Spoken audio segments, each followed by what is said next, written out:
Mere conservatism.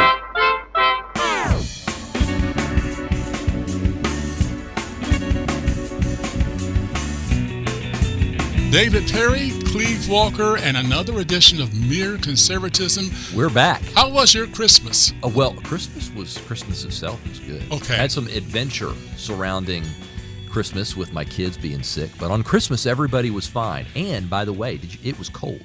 Oh my goodness, it was pretty cold. I'm glad you mentioned that because David and I, wherever you're hearing this, we live in the deep South, and for the first time, I think we got a little taste of what winter is really like. Yeah, for about 3 days, 4 days, and that's enough for us for the year. We don't need to get down to the low teens. I think we got under the teens. We did. Almost single digits in some parts of Georgia in particular were in the single digits, North Georgia in particular. Yeah, but we didn't have any problems with that at my house. We were all warm. Our water worked. No pipes burst. Amen. But I did have family members that had certain issues. So. Yeah, and so did I. So we're glad that's passed. As of this recording right now, it's almost spring-like, so we're in a good mood. Even though some of the stuff happening in the news will certainly put you in a bad mood if you let it. Yeah. Let's go ahead and start off with that. Okay, yeah, let's get in a bad mood. Come on. Because I know how you feel about this one right here, David. So let's get it over with. 18 Republican senators voted for the monstrosity of that $1.7 trillion omnibus spending bill. To me, that means they forever let go of the claim to belong to a party committed to less spending, smaller government. Yeah, not long after that, the Republican National Committee tweeted out, Republicans are the party of small government. Like, this is a joke, right? And it also, to me, finally, in my mind, ensconces the turtle, you call him. Mitch McConnell. Yes. Ill Mitch. Yeah. Cocaine Mitch. As that part of the Republican Party that needs to go. It needs to go. Well, this is the thing. You just can't. It's just that they lie so much. Yes. They so misrepresent the truth of what they stand for and what they're about when they vote for stuff like this. You know, if you're going to be a big spending party, be one. Yeah. Just don't lie to us about how you want to reduce spending. They just want to be a different version of the Democrat Party, okay? That's what they want to be. Yeah. And we need a totally different party. And so Mitch McConnell's calculus here is that they have a very slim – they're coming into a session of Congress next year where they're going to have a super, super, super slim majority in the House. A House, by the way, that can't even agree on who's going to be Speaker. Yeah. The Republicans can't get their act together. And so Mitch McConnell doesn't want to risk the next session of Congress being a battle over the budget with that House. That's why he's doing this. Ostensibly. So this is a political move, and these other Republicans, probably for similar reasons, they're doing the same thing. They may have some of their own reasons too. I don't think that that's an invalid reason for Mitch McConnell doing what he's going to do. Mm-hmm. Again, I just think that the Republican Party, unfortunately, sells us that they are a responsible spending party, that they want to control government, the size of government, they want to control the scope of government, they want to control spending, and then they do stuff like this, and it just doesn't match. And part of my issue with the things that they do, and I was like this with Trump, you can attest to this, it's just don't lie to me. Just tell me the truth of why you want to do tariffs. Yes. Tell me the truth of why you want to pass this omnibus bill. Don't tell me that you're the party of small government and to do something like this. I have a much simpler objection to this bill myself. Same objection I had to Obamacare, besides the fact that it was awful. You should not be passing bills that you have not read. Yeah. I mean, that ought to be job number one. Mm-hmm. This huge thing, what was it, 4,000 pages or whatever? They didn't read it. Well, and we don't know what's in it. And it's frustrating because they knew that this deadline was coming.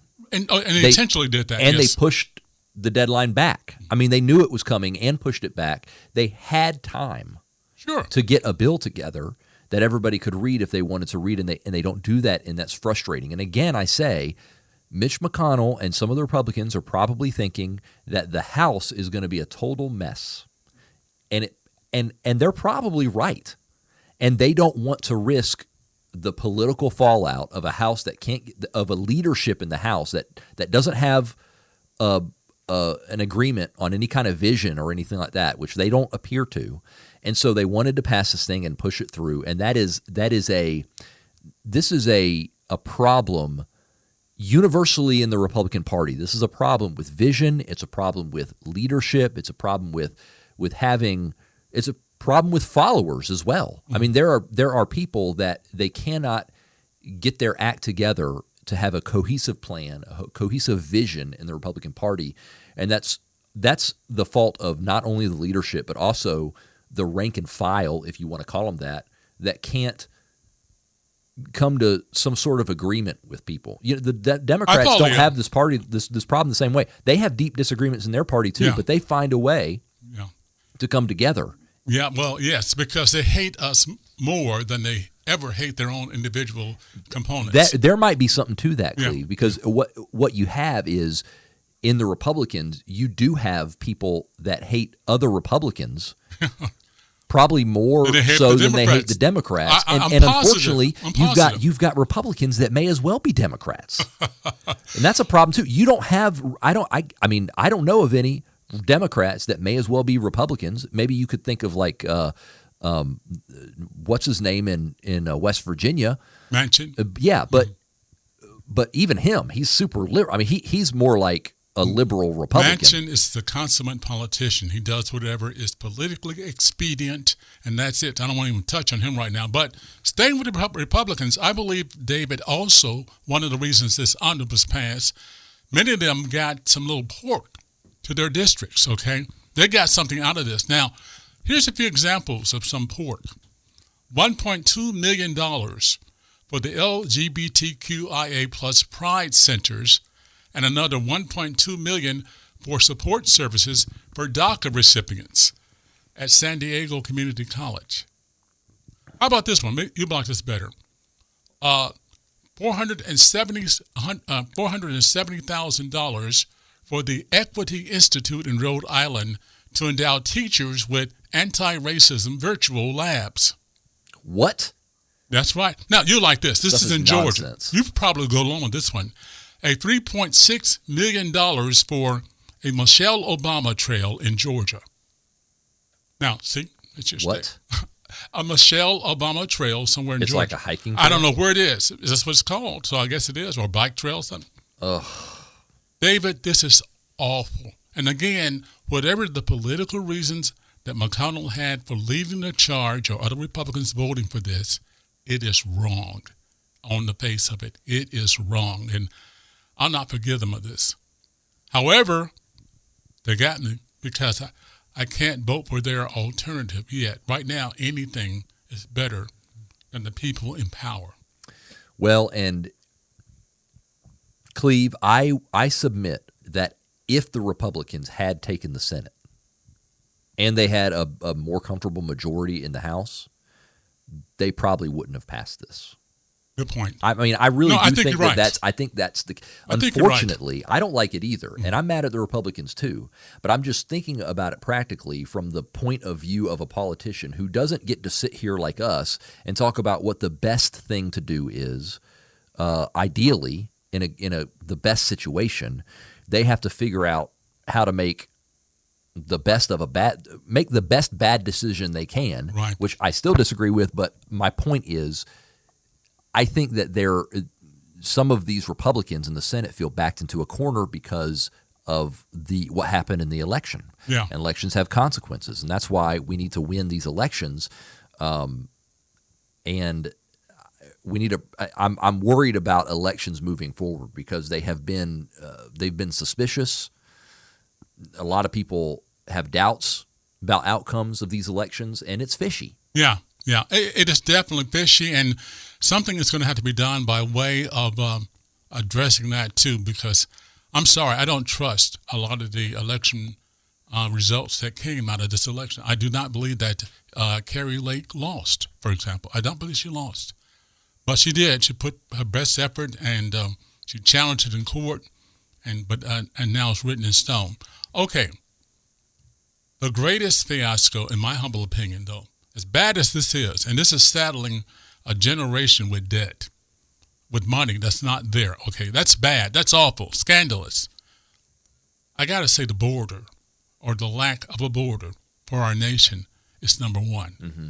What's happening on our borders right now, I mean, even with the Supreme Court decision that kept Title 42, I believe, from being dismissed, that is scandalous. That is scandalous. This issue is absolutely going to explode this coming year. Yeah. And Title 42 pushes it back a little bit, but there's a lot of people getting across. Oh, my goodness. And it's going to continue to be a big issue. The governors down south need to continue to send migrants to Kamala Harris's house and things like that. I don't think that that's a bad thing to do. Not at all. And you had your doubts about it early on, but now you see, hey. I did. Now that I've seen it happen, it was the right thing to do, and I think it's still the right thing to do. A lot of people, him and Hall and Pitch a Fit, have their moral outrage about using these people as political pawns.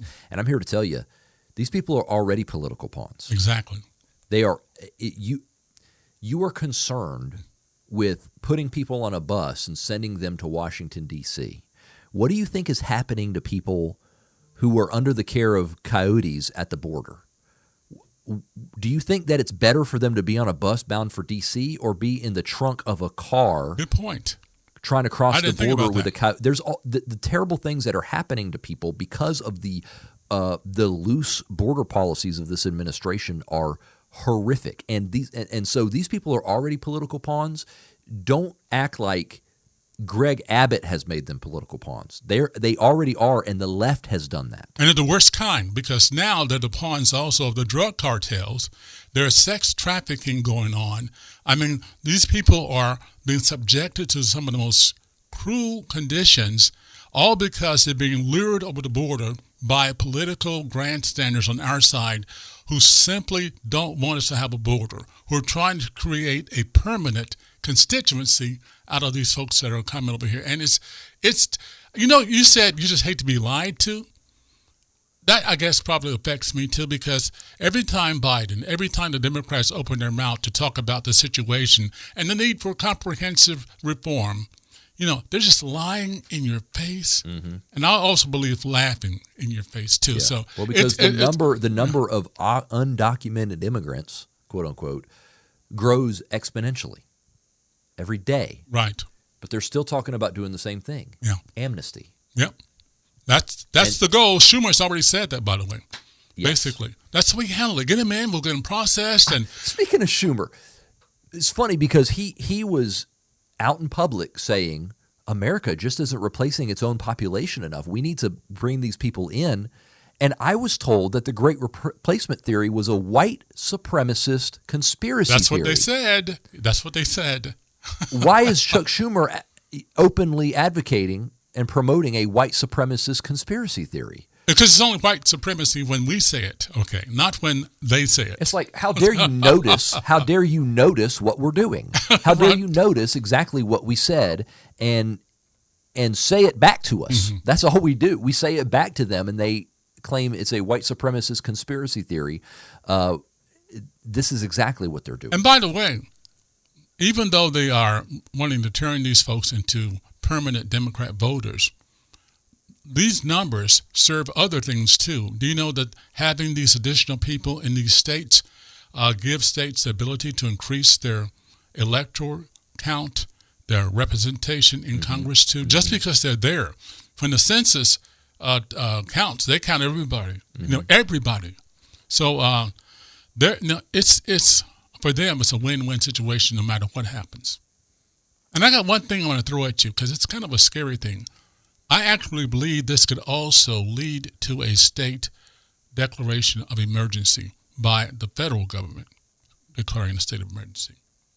Because if it happens like I think, if something comes up, if one bad actor, terrorist, gets through and does a terrible thing, it then gives them the cover to say, hey, we got to declare an emergency.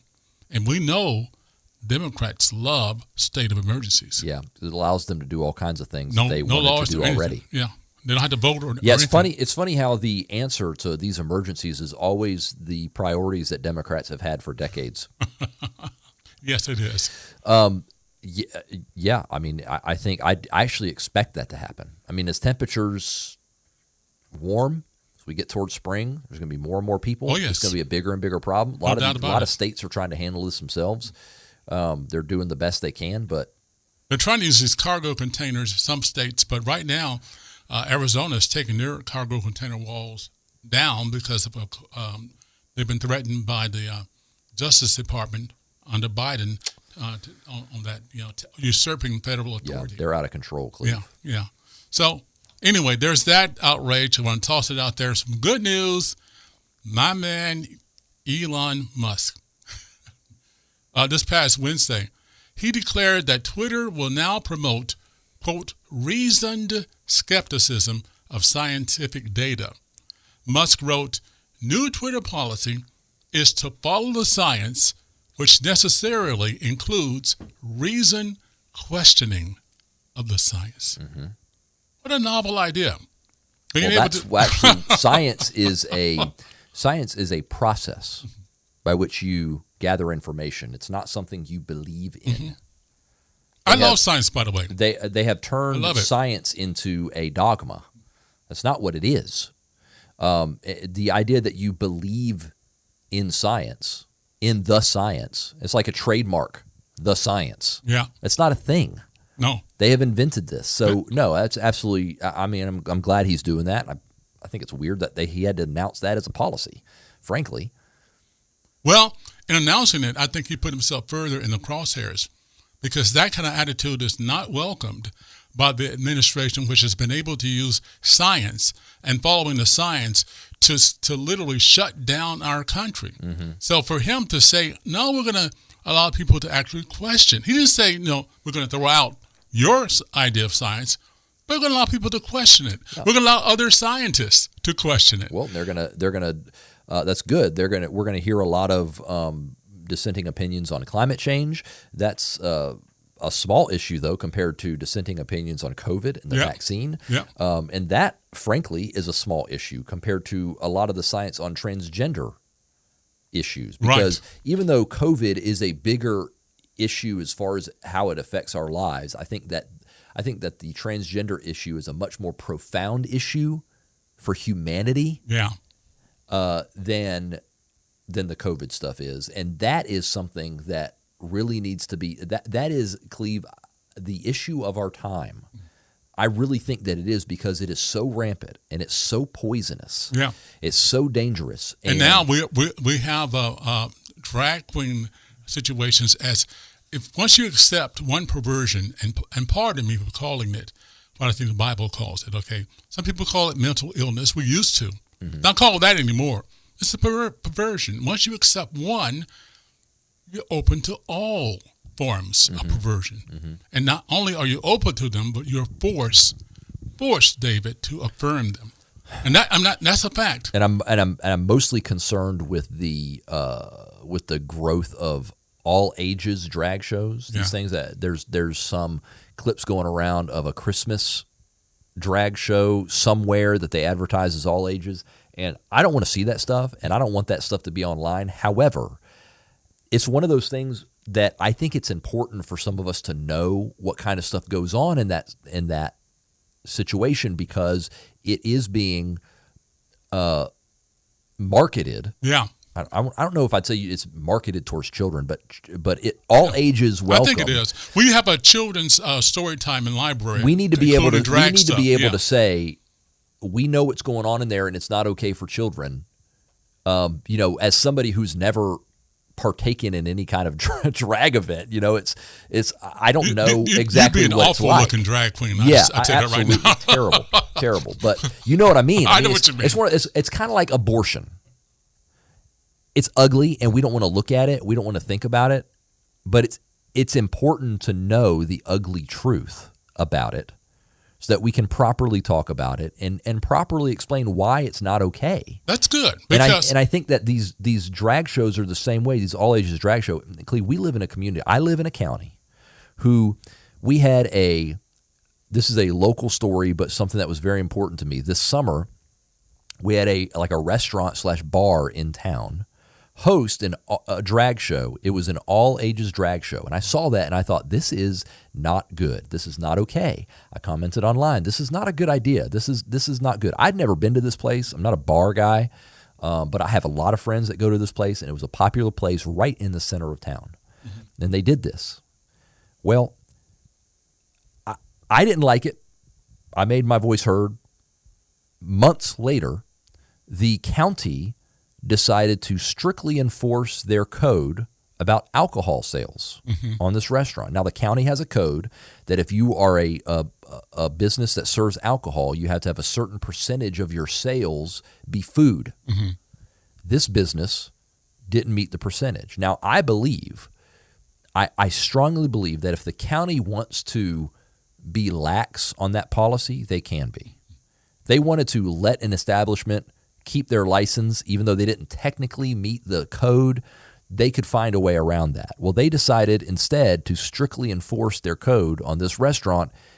They're losing their liquor license. This business just announced that they're going out of business starting next year. And hooray, that's what I say. I say the same thing. I don't like necessarily to see businesses go under, but I don't like to see businesses do what this business did, which I think is wrong on very, very many levels. And I think it was right for the county to use their political power to enforce a code. They didn't do something out of bounds. All they did was enforce their code. They have it on the books. They decided to just enforce the rules as written, and they're going to strip this business of their liquor license, and now it's gone. And I think that is a good thing. I think it's a victory for our county. I have not yet called my county administrators, but I'm going to do that and tell them thank you for strictly enforcing that, because I think that that's wrong. And the owner of this business was interviewed, tearfully said, this was about the drag show. Don't think it wasn't. It was. Good. And that's my point. And it's about time that people on our side of the issue start using whatever lawful means we have to resist this stuff. It's okay. Because we need to make a stand. We need to make a point. We got to. That's not okay. We don't do that in our county. It's, to me, awful. It is obscene. It is hurtful to the innocence of our young children. It is outrageous. Now, I'm talking to you, David, as a 68-year-old man. You're 68 years old? Yes, I am. Wow, you don't look a day over 67. I thought you'd say that. But I want to tell you, never in my wildest dreams did I think anything like this could come close to being considered normal or acceptable in a civilized society. So this is far worse than just something that's not good. This is evil. And I fight against it for that reason. But I'm glad your county did the right thing. They found a way to at least shut it down. Yeah, and I wouldn't be against them having a special ordinance about grooming. Yes. For this explicit thing. I would be okay with them doing that. And grooming. They're probably not going to take that step. But yeah, we need to. Yeah, absolutely. Yeah. And so when you put young people, when you put minors in there, you're exposing them to things they would not otherwise see. Now, I totally agree with you, by the way. Now, I don't go online looking for these videos, but when there's a news thing on it about Fox, I think they're right. They blur out some of the worst parts, but it's right to be seen, because a lot of folks, David, do not believe it's happening like you're talking about. Mm-hmm. And they need to see it. They need to say, wow, this is what they're calling a kid-friendly event? I love those videos of parents going in front of school boards and reading books to the school board.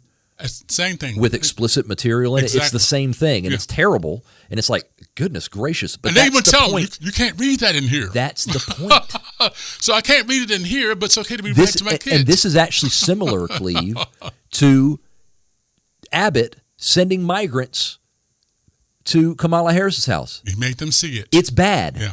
That's the point. Yeah. Good point. So it's the kind of stuff we're going to have to do, because if it's going to be halted or at least slowed down, we're going to have to stand up. And it was only when parents in Virginia finally found out what their kids were being taught and were able to see it with their own eyes that they took action. And guess what? They took back their state. Mm-hmm.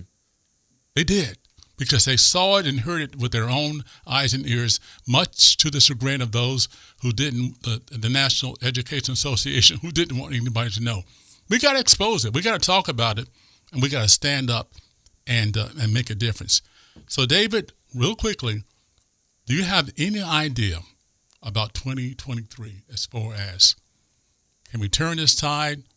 Is it already over the tipping point? Are you optimistic? Are you encouraged? Ask me in about a year. You have no idea how to feel about this. Well, I will say be vigilant locally. Very important. And don't that's where it needs to, that's where you need to focus. Yeah. Okay. Focus locally. You know, That's what they did. There's not a national election in 2023. Yeah. I don't think. Not in my area. There's not. So there's only so much influence you can have there.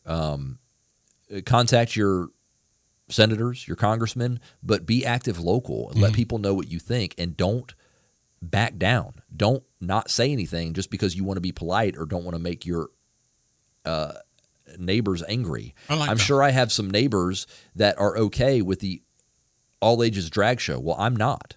And I'm actually not okay that they're okay with it. But they can have their opinion. And I'm going to say something publicly that's not okay. We don't want that. We don't want that in our county. I like that. So you should do the same thing. Fight locally. Fight at the city level. Fight at the state level. I mean, fortunately, you and I, we live in 2 states that have conservative leadership. So we need to encourage them. Let them know when they're doing the right thing. Get behind them. Get people on the school board. I totally agree with you. Now we got to fight at the grassroots level in our communities.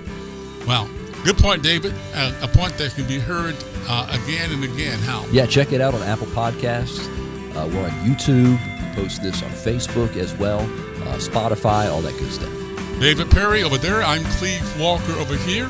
And we invite you to join us again for another edition of Mere Conservatism. And as always, don't give up the fight. Keep the faith. It's not over with yet. Bye.